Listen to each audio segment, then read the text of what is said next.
Hello, my name is Richard Zare, and I'm in my last day as being chair of the Stanford Chemistry Department.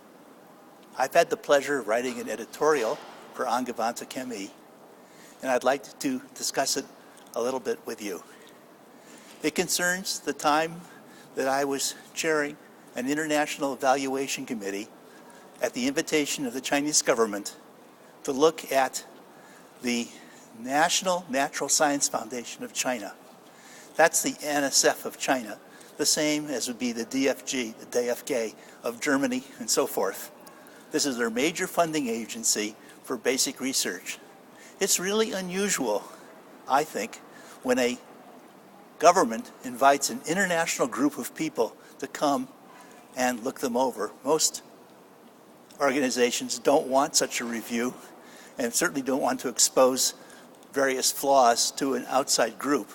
And so I have to start by not only applauding the Chinese government for their willingness to do this, and also complimenting greatly the people from the National Science Foundation of China, who were very open to us, let us talk to all types of people, including those who were not at all happy with the outcome of proposals that they submitted to NSFC. And I thought, though, what I would share with you rather than our recommendations, which I think are quite numerous, instead very much why bother to do this? Some people in the United States have suggested to me that I've done something quite wrong, that here I am helping some country which is going to rival the West, and this is obviously not in what's thought to be the West's interests. I disagree strongly, and I'd like to share with you why I feel this. To me, science is not a zero-sum game. I should explain to you what I mean by a zero-sum game. I really enjoy playing chess.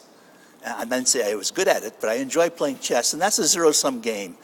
For every winner, there's a loser. Otherwise, there's two people have a draw. Science is not like that. It turns out everybody wins. They don't win the same amount, but when anything's discovered, I believe mankind gets ahead, advances. And we don't have to, in any country, be the first to do something, but we have to have enough scientific knowledge to be able to translate what advances are being made into things which can help people. That translation involves many factors that are much more involved and complicated than just science, but we do need scientists. And it is basic research, after all, which is very much driving economies in the world. China certainly realizes that. I personally wish my own government would realize that more in terms of some of the politicians. And I wonder what you think about this as well. That's one reason. There's another reason. When you cooperate together, you really get to understand each other. You know, each country, in terms of its relation to another country, tends to have ups and downs. That's natural.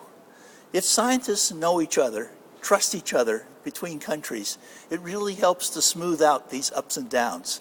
I saw this before during the time of the Cold War, when it was actually at that time Russian physicists talking to physicists in the West that was able to help make a détente. And I think we really want to have that type of cooperation. We all gain by this, and that's what my editorial is about.